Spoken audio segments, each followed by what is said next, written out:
kuregeshanya kumoza ko inyonga zayo inema yayo irampagije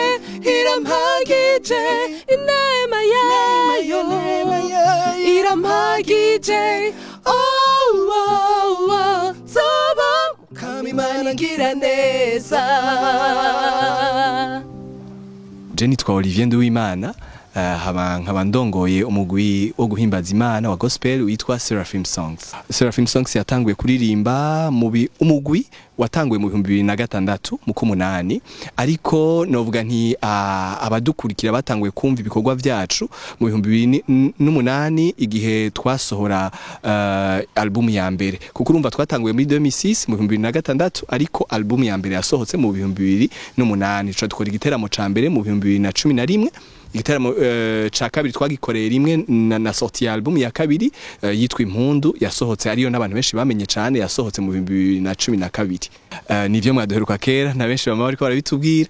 Kuva mu 2014 nta kintu gishasha, kuko inyuma y'ivyo 2012 inyuma ya 2012 twarasohoye single imwe yitwa Mahoro yasohotse mu 2014, ariko kuva ico gihe gushika mu 2020 na 2021 nta gikorwa gishasha cari kihari, kubera twari dusigaye tuba ahantu hatandukanye, bamwe bari mu Rwanda, mu Buganda, abandi bari ngaha, na je naye nagiye gukurikirana ivyigwa vy'umuziki.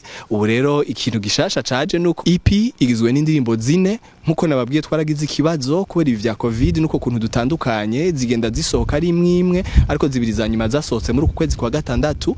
Igizwe n'indirimbo zine zifise ama audio umuntu ashobora kumviriza, kandi zose zifise ama video zaramaze kuba disponible kuri ama platform, nizo tuko turamenyekanisha. Presque zose ahubwo zakozwe n'abaririmbyi b'umugwi wa Seraphim Songs, nta collaboration yashoboye kuhaba. Ma vie n'est qu'un instant, une heure passagère. Ma vie n'est qu'un seul jour qui m'échappe et qui fuit. Tu le sais, oh mon Dieu, pour t'aimer sur la terre, je n'ai rien qu'aujourd'hui.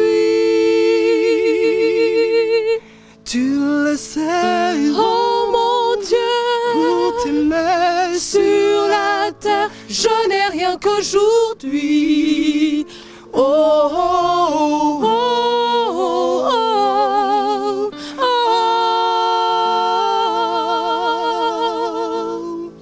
Je n'ai rien qu'aujourd'hui.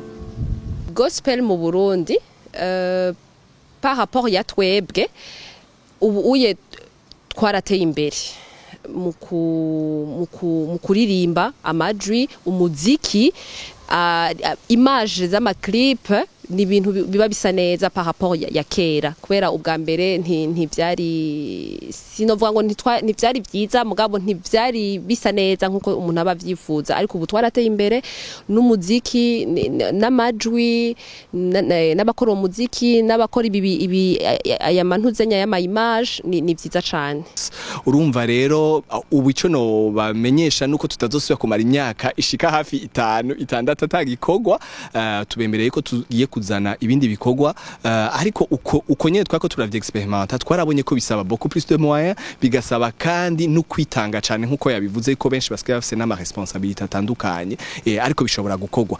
Gusa twobemerera ibindi bikorwa à long terme, gusa muri isama vraiment ntituzoboneka cyane, ariko mu bindi bihe nibaza ko tuzoba tuko turabitegura. Nashaka kubwira abantu badukurikira bose, abantu bakunda umuziki w'u Burundi, kubandanya basapotinga bashigikira cyane gose abartiste. Muti gute muravye nkaho nkorera ha mu Rwanda canke mu Buganda, ico kintu carateye intambwe cyane, abanyagihugu gushika ku munyagihugu hanze wo hasi cyane barafasha mu gushigikira abaririmbyi, mu gusharinga, mu gupartager, mu gusabikanya ubu butumwa tuba twatanze kuri YouTube n'ahandi. Ariko ahi Burundi urabona biracagoye, barafasha n'abagenzi bacu bari proche, barafata bonyene bagatereshaje ka video bagaca bafahana ko ka video, ivyo navyo ntibidufasha cyane. cyane mu kudushigikira muhereye aho nyene mwotangura mukazamura partager aya ma link tuba tubahaye zikabafasha mukagira ama playlist kuri YouTube canke mukabwira abavukanyi banyu dusigaye dufite diaspora nini cyane bari hanze bagakurikiza izo ndimo ku ma platform atandukanye bakaziha n'abandi ivyo biradufasha gutera intambwe gutyo tugashobora gusohora n'ibindi bikorwa byinshi kuko ubwo buryo buba buriko buraboneka. Jecho no vuga nkuko abivuze vyose ahanini kandi tukifuza ko izo ndirimbo zacu zigera kure surtout muri message amajambo arimwo bariko barayumviriza naho baba ko baradusapotinga muri kugira iyo like no gusharinga bakumviriza cane le message ni message zikomeye cane zizobafasha.